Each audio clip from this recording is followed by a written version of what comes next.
Mel Brown and welcome to episode 41 of my crafting podcast.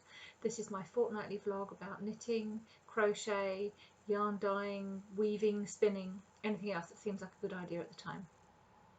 I am an autistic woman living in North Yorkshire in the north of England with my husband, our 3 daughters and 3 cats. You can find me on social media. On Instagram I am Mel Brown Crafting Podcast, and also Creative Escape Retreats, which is my teaching business. And my hair is sticking up. Also on Ravelry I am Funky40, and we have a Ravelry group for this podcast. So let's get started. Where are they now? What's happened to the projects you've already seen? Right, so the first one, as always, is my memories blanket. I'm not going to show you that. And then there's Liula. I'm going to show you that, although, you know, I'm not going to talk much about it because, yet again, it's just a little bit more. Do you know, I think I'm just going to go and weigh the ball and see how much I've got left. Been meaning to do that all week and forgot. Now I've just done it. So, this is this kind of endless lace pattern. This is how much I've done since the last I spoke to you. So it's pretty much standard. But what's important is I have 58 grams of yarn left. I've only just noticed that the cake has gone all kind of flat. So that means I have 142 grams done and 58 to go. So another couple of podcasts and I might have actually finished that. As long as I don't get distracted. Yeah, okay. So, let's see how distracted I got this time. What else was there? Bettina.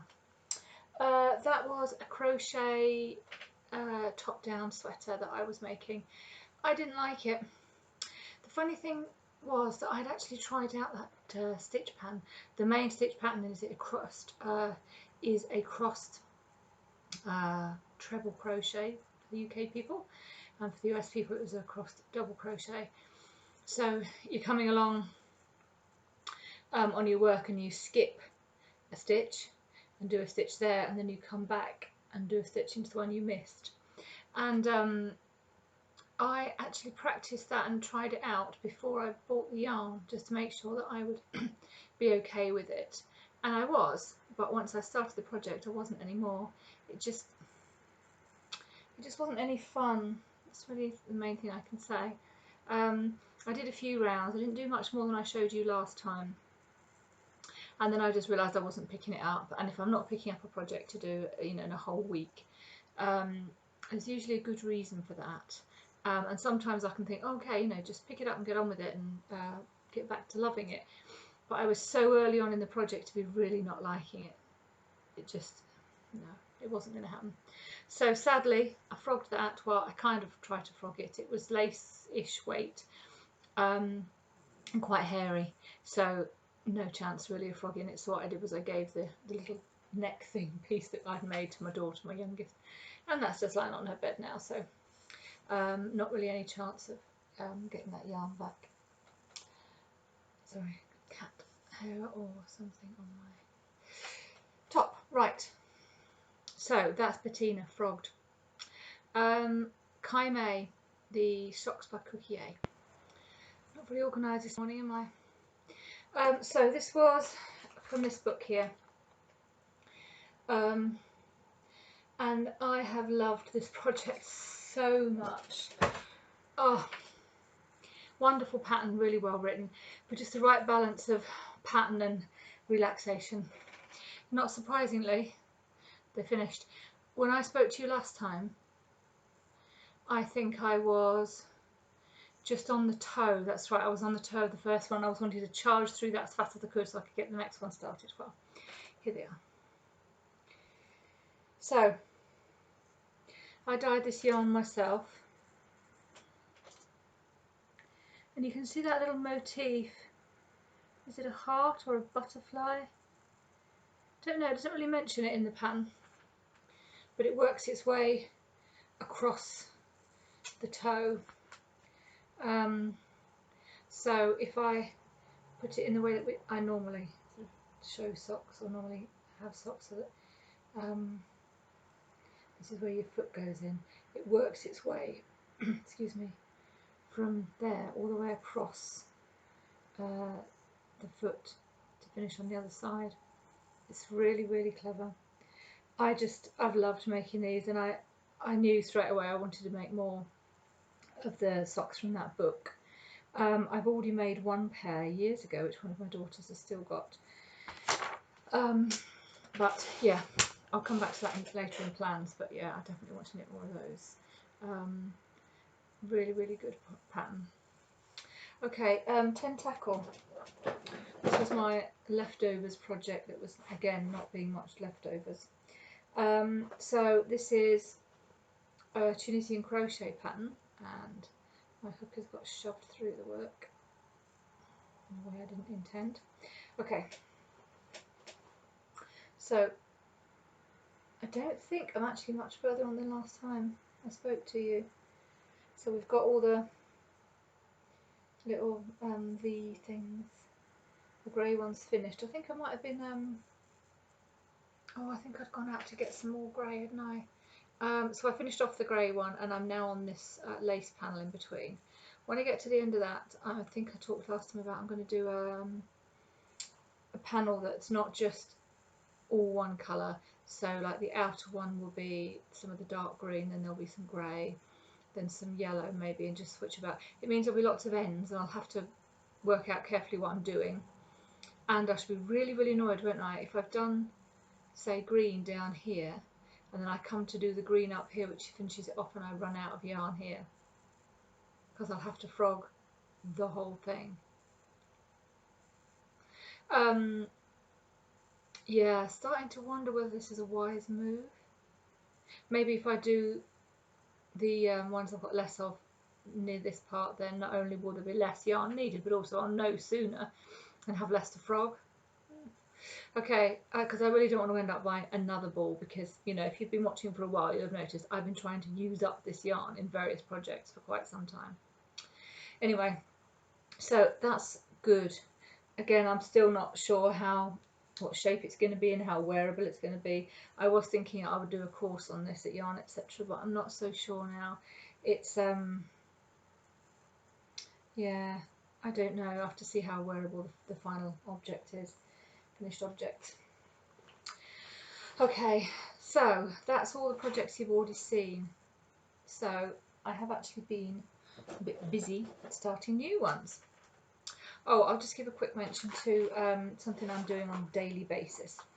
A local yarn shop, Yarn Etc, supporting a project to make 10,000 poppies for the, now let's think, it's 2019, so it's the 100 years, a centenary, isn't it, of the armistice, something like that anyway, because in the 1418 war, the 1919 was the armistice, something like that.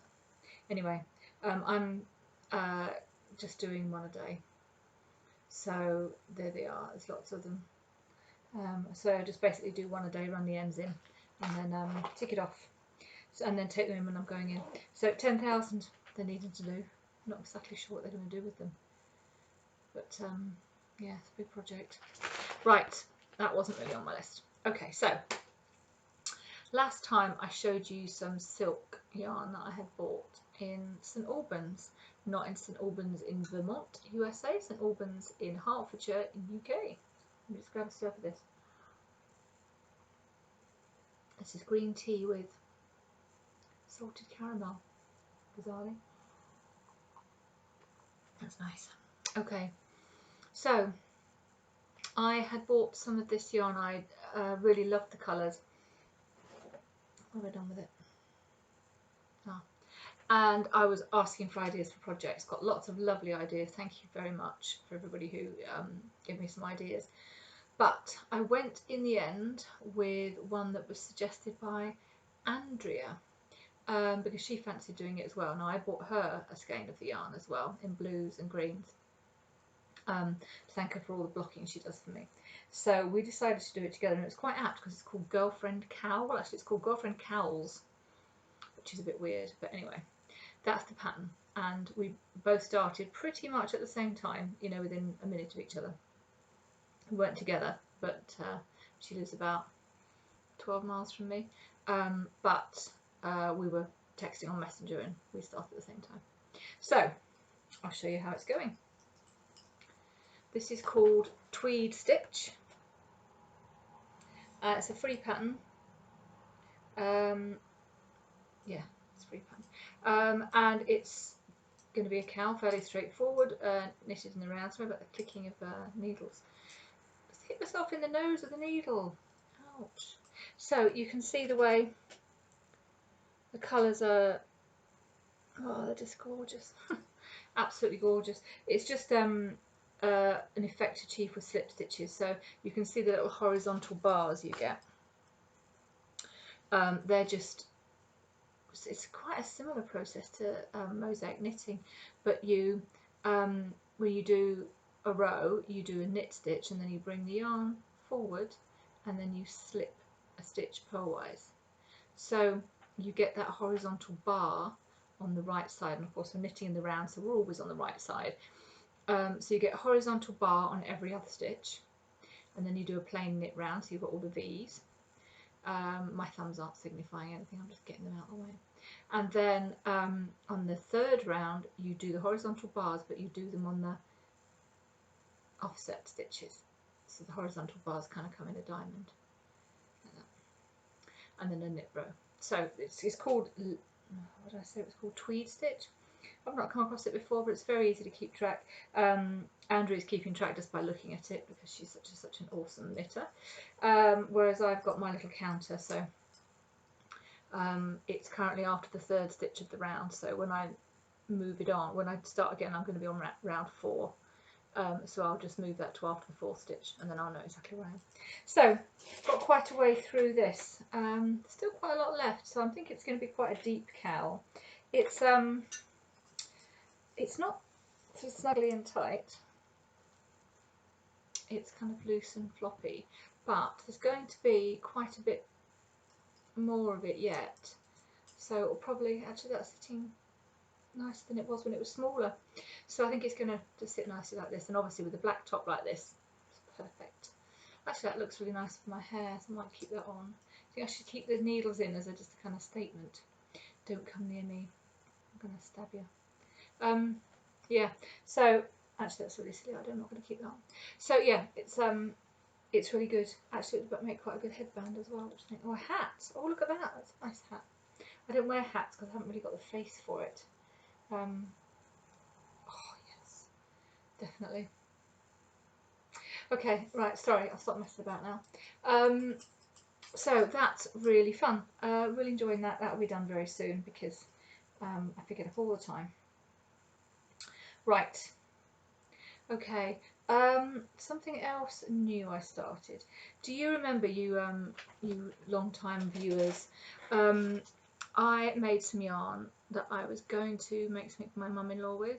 So I'd got some humbug, sort of brown and white Corriedale, and I'd spun it and I'd applied some of it with some undyed, and I applied some of it with some of the same yarn that I dyed purple, and I basically was making a kind of browns and purples yarn I thought my mum-in-law might like, but it turns out that she didn't.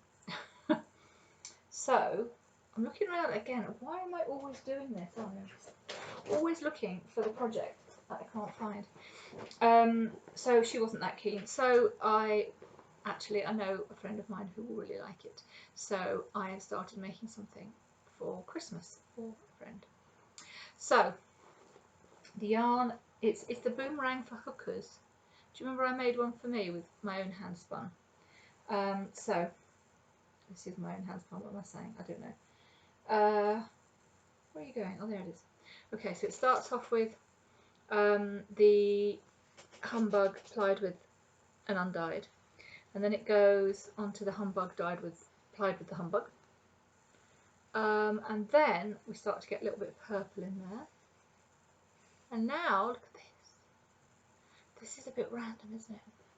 I pulled these out and put them together, and one of my daughters said, yeah, that's great, and the other one said, not so sure. What do you think? Do you normally comment on videos? If you don't normally comment on videos, just hit comment and just tell me, what do you think of that? So I can't, it's difficult to see at this stage whether the colours are coming out well, but it's brown going through to purple, going through to this mustard yellow, which is the John Arbon Knit by Numbers fibre. So I've dyed the purple parts of this, and that's all, but I have spun it all. Okay, what do you think? So it's going to be a boomerang. No, it's not right, is it? That's about the front like that. And then wrapped around. There's a bit more to go yet. I've only just started the mustard, as you can see. I think there must have been about 100 grams of the mustard. It's really soft. I think it's Corridale. No, it's Knit by Numbers. It's Merino. So it's gonna. Oh, do you know what? I'm absolutely convinced now that that is going to look absolutely gorgeous. I'm really, really happy with this, and it's the kind of pattern that's a bit addictive because you just can't put it down.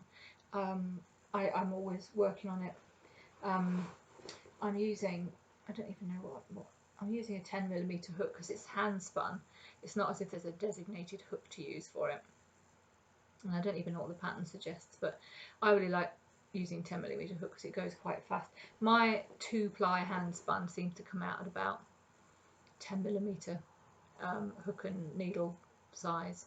I'm guessing over time that might come down, but I'm not in a hurry. I'm quite happy with it.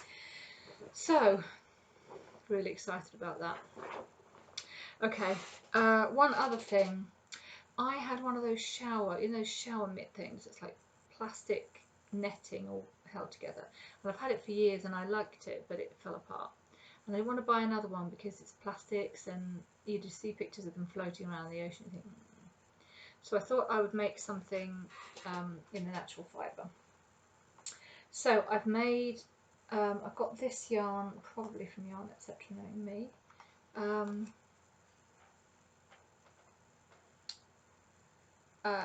So it's unmercerised, so it's really soft. I really like those colours. So I just thought, I was teaching my crochet group, my crochet group at the library, and I was showing them some new stitches, and one of the stitches I was showing them was the front post UK treble, US double crochet, and I really, really love the front post, and I started talking about the front post and the back post, and I've got one lady doing a basket weave, we do 5 front posts and 5 back posts, and I got crochet envy. Basically I needed to start that for myself, so there it is. I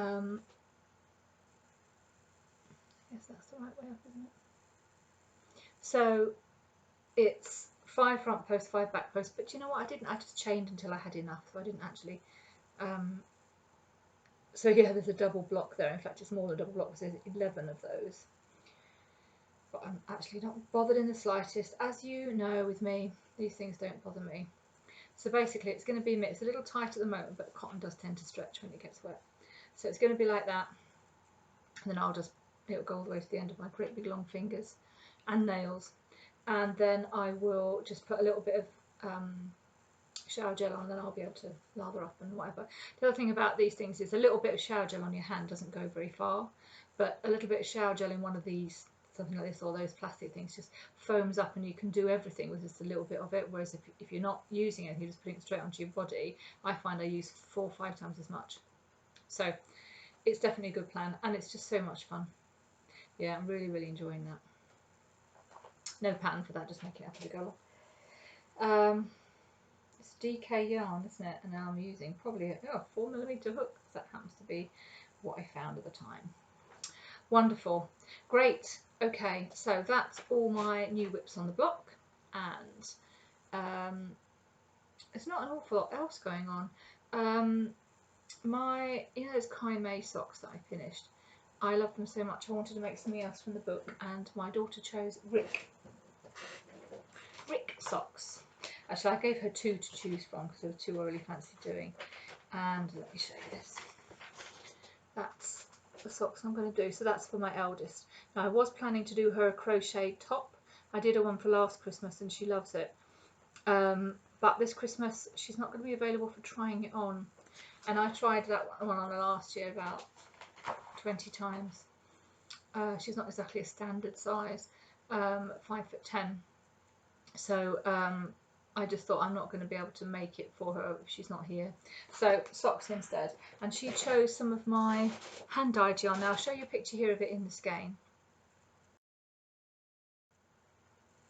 And here it is in the cake. So Amy, you'll be laughing because look, it's red and blue. When I dye yarn, it always seems to be red and blue. So that's it in the cake. I don't much like it in the cake. I do like it in the skein, but this is something with me with dyed yarns, is that quite often I think they look wonderful in the skein, but how that translates to the cake, and then obviously, you know, didn't buy it to look at it in this form. It's how it then looks in the knitted fabric, and I find the skeins that, like the one that I've dyed, that have the colour changes within one wrap of the skein, which isn't very much. They don't. It doesn't look terribly good in knitted items. You've only got a few stitches of a colour before it changes. So I have no idea what it's going to look like in a sock, but this is destined to be Rick socks for my eldest daughter for Christmas. I got my sock mojo back.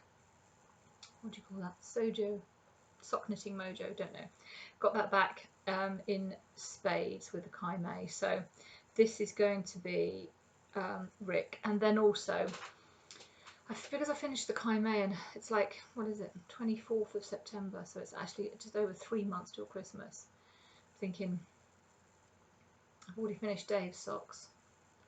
I've got a few bits and pieces planned, but so I decided to offer to make another pair of socks for my second daughter. So she wears boots sometimes, and she suffers from the thing where the socks fall down. Now the one pair of socks that I have made, the one pattern that never ever ever fall down, is skew. Yes, skew. I know those of you who watch all the time are thinking, oh, she's back to skew. I can't leave it for long because the pattern is just so addictive and so wonderful. So she offered her a few options from my stash, and she's chosen this. I actually bought this for my husband because those pinks are that pink is his company colours. So I normally find him yarn with those kind of colours in. We have a little picky of what it looks like in the sock. There it is. So I'm going to try skews with these. Yeah, this feels like a really, really big ball actually. I don't know why it should do, because it's just standard sock yarn, isn't it? Yeah, that's why. 150 grams, 420 meters. That's why it looks so big. So I'm realizing that this isn't actually standard sock yarn. So not standard sock yarn, you're looking at roughly 100 grams, 400 meters. So 150 grams, you'd have 600 meters. And this is only 420. It says 6 ply. So it's not 4 ply, it's not sock yarn really, is it? What would be 6 ply? 8 ply is double knit. 5 ply is sport weight. So I don't know, I don't even think it's got a name. So I'm just suddenly worried. Glad I came to talk to you about this. Suddenly worried that that's not going to make very good socks. It's going to be a little bit too thick. I have to think on with that. But it is beautiful, isn't it? Well, it's obviously designed to be a sock yarn because there's a picture of a sock on it, and it is the standard. Yeah, it is the standard combination of 75% wool and 25% it says polyamide nylon, effectively, yes. So I have to think about that. Right, next, what day is it today? Tuesday. On Sunday it's Yarndale. So this is a big festival for me. It's a 2-day festival in Skipton, North Yorkshire. It's been a little bit daunted, a little bit affected this year by the fact that we've got a massive bike race, international bloody bike race thing going on. I'm frustrated with it, so forgive my language, but I'm really frustrated with it because it's moving into town. It's moved into town on Saturday or Friday or something last week. They've been closing roads and building massive stuff all over the place for weeks. And it's really affecting everything. I've had to cancel everything for this week that's in town because they've shut down massive portions of town. And the buses, my daughter's second daughter's bus isn't, they've cut all the buses from first thing in the morning right through till 5:30. The only bus in the afternoon is 5:30. So she finishes school at 3:35. She's then got to walk into town and kick around and wait. I guess I could go pick her up, but it's the long, really long way round for everything, and then the actual centre is completely impossible to get to. So that's affecting things, but I am confident that I have worked it out and I can get there. So I am so excited. It's a wonderful event. It's full of indie dyers and there's yarn, fibre, lovely food, lots of good, really good food trucks and things. And yeah, it's just a really, really fun day. And I haven't actually really bought much yarn this year with my 2019 goal of not buying yarn for the first 6 months, which I did no problem. Just a couple skeins slipped through. I haven't really bought much yarn for me. I bought some for classes and things, but so this is going to be my sort of big spend of the year, really, and I'm very excited about it. I'm going to get some yarn for Stephen West Mystery Knit Along, which starts early October. So actually we go to Yarndale on a Sunday and it's the following Friday the Knit Along starts, and it's 2 skeins each of 2 different colours that are a good contrast. And I have, you know, odd skeins of sock yarn in my stash, of course, I'm sure we all do, but I don't have 2 skeins of any one colour, let alone 2. So I'm going to buy for that, and some other bits and pieces, things I want to try out. You know, the shift cowl that I made from Andrea Mowry, that's in sport weight, so I was using Shapius Stonewash. I was thinking that I'm going to try a double knit version because I want to teach that. I think I've got a date for February to teach that at Yarn Etc.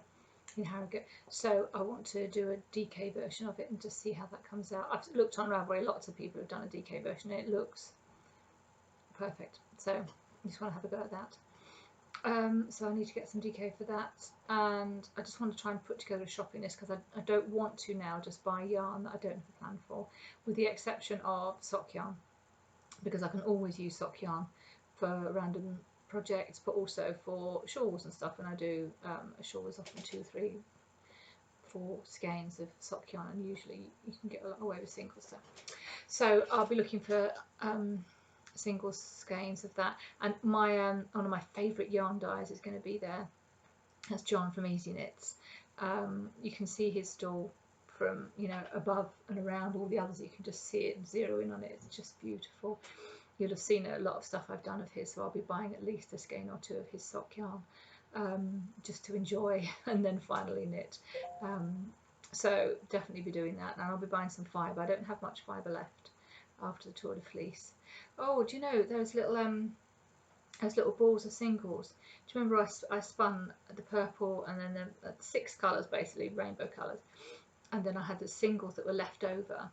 I put together a plan yesterday for applying them together so that I have so between the blue and the green, I've got a little bit of yarn that's 1 ply of blue and 1 ply of green together, to just kind of be a fade from one colour to the next. Got a plan for that, but you know, I haven't had my wheel out since halfway through the Tour de Fleece, and I just seem to burn myself out, and then I haven't been back to it, so I really do need to get back to that. So yeah, that's the plans.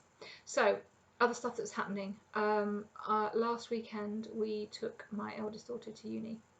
UK people will probably understand exactly what that involves, but US people, it's a bit different, I think, to your college, and I've talked a little bit about this.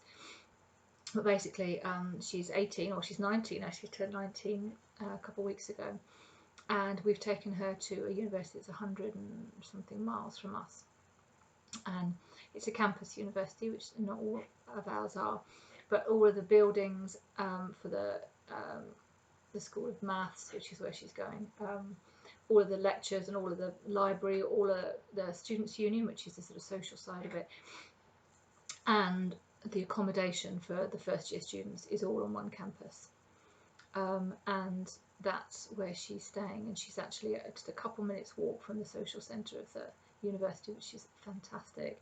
And bearing in mind she's grown up living in a village, so if she wants to go out, there are no buses out here at night.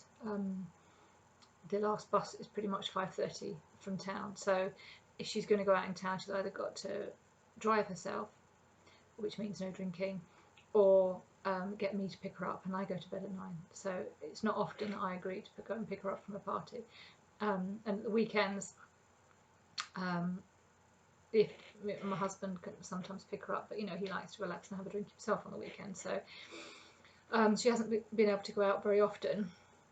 And just getting back from school, she would finish school at 3:35 and she wouldn't get home till gone 5, and that extra hour and a half in the day, every day of the week. And then of course there's the morning. It took her over an hour to get to school in the morning as well, so she was spending about 2.5 hours a day, a weekday, travelling, and now it'll be a sort of 10-minute walk.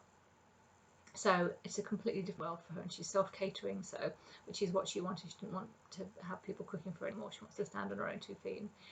So she's living independently for the first time, and she's loving it. She was so ready for it, but it's a big change for us. You know, I've seen her daily for 19 years. The longest I've ever been away from her is two and a bit weeks, and that was in July this year. Before that, it would have been like 8 days. The longest I'd ever been away from her in 19 years. So it's quite a wrench for us. And at some point, I guess it might hit her as well to be a bit lonely. But we've agreed that it's best for her if she doesn't see anybody from family for 5 weeks. So it's halfway through the term, more or less. Just to give her that independence and not rely on seeing us and whatever. So it'll be another 4.5 weeks, and I'll go down and I'll pick her up and bring her back, and she can get the train back on the Sunday night, so she'll be coming home for a weekend. But in the meantime, I have moved into her room, which is where I am now. So it has become my den. Now that means a different thing to you, to the Brits than it does to the Americans. For the Brits, it's pretty much a kid's thing, isn't it? A den, like something. What was that? Something you build in the trees, or a tent with sheets and stuff in the front room. But to the Americans, it's a bit more of a used phrase. But for me, it's just somewhere I can hide. So there's the desk, and I've got all my stationery and everything there. And then down here, I've got all my what have I got? All my craft stuff, although I have moved it to here for the podcast. And then there's all my weaving stuff that I had. I did a weaving workshop at the weekend, and there's the washing basket to remind me to do some washing when I finish this. And then there's a bed with a cat on it, which is always important, isn't it? So this is where I hang out during the day. As I said at the beginning, I'm autistic, and I need time on my own, and my husband works from home when he's not travelling. He's in Cambridge, I think today. That's Cambridge, England, not Cambridge, Massachusetts. And he's away, but when he's home, he works downstairs, and I need time on my own. So the plan is that when he's home, I'll come in here, and I can work, I can craft, I can sleep, because I don't sleep very well at night. I often need a snooze during the day.